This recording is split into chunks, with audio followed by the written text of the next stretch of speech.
Hello, I am Prajakta Gavai. Let's start. Economic importance of birds. Beneficial birds in medicine.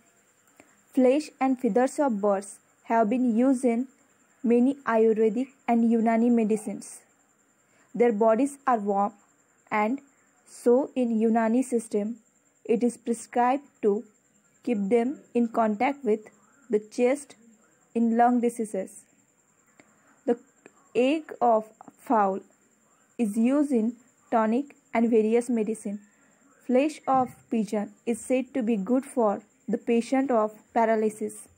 The egg of fowl has great experimental value, being used as a medium to grow cultures of virus, bacteria, fungi, nematode, larvae, etc.